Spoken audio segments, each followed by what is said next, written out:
نن موجود دلته ډیپټي کمشنر آفیس لکی مروت چې دلته نن د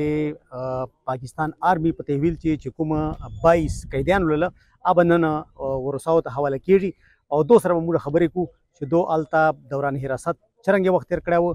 او دو تاثرات اوس ریحي په وخت باندې چي دي نوم خو د مو ګلریب ته کنه او زه یو وزیر اکثر کنه خو زه نیولی شوی په 2019 کې کنه د 12 میاشتې په 12 تاریخ خو د آینده 15 شپږ کاله تقریبا مو کای تیر کړه کنه خو بې ګناه څه ګناه نقصان نشته دی کنه خو بس نیولی حکومت کنه بس الحمدلله ښه وخت تیر شو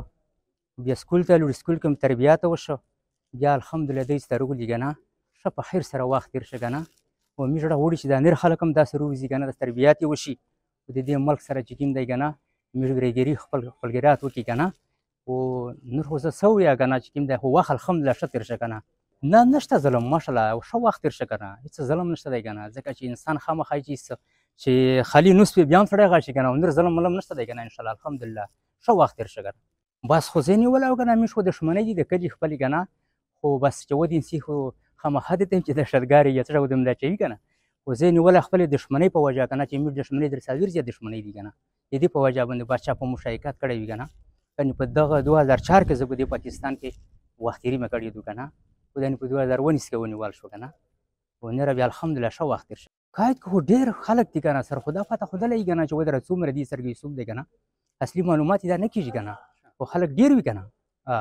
بیا هلته چې سکول ته لوړ شي بیا پته ولګي چې دومره کسون دي یا دومره کسون دي عامه خلکو ته زه دا پیغام ورکوو کنه چې بس خپل لمانځونه کوئ اودسونه کوئ ظلمونه مه کوئ کنه لانجې پنجې مه کوئ کنه د خپل ملک سره غداري مه کوئ کنه خو دا بیا زه حکومت هم دا اپیل کوم چې څه کوي کنه ثبوت یې اول غواړه بیا ورځ څه کوي کنه خو زه خپل دا وایه کنه چې دا میشتو زیو رڼه دي کنه هر سړی بل بچي لري پیسې مو وړې وړې بل بچي دي کنه داسې توس هم بل بچي دي کنه خو زه خپل دا چې د خپل ملک سره د خپل حکومت سره د خپل د مشرونو سره داسې وخت تېروئ کنه چې نه دی ته توس نه تکلیف وي دی نه توس ته تکلیف نه وي کنه ښکلی وخت تېروئ زه دا اپیل وړه کنه زه خپل هم د زندګي دا وړه چې حالات هم چا سره نه وکړو بیا داسې چې بل یې مو سره هم نه وکړي کنه ما والله هم د فدا الله پاینده مچن خیل نه تعلق را لکه مروت یا بس په جون کې نیولی یم تقریبا داسې لس میاشتې مې وشولې ډي آر سي کې مې 8 میاشتې وشولې 4 مهینې مې جیل کې تېرې کړې ولې ما خو یې ښه روغ تربیت یې ورسره وکړه روغ یې راکړله ماشاءالله سړی کالجز نه زه ډېر شکریه ادا کوم آرمي نه ډېر هغه کوم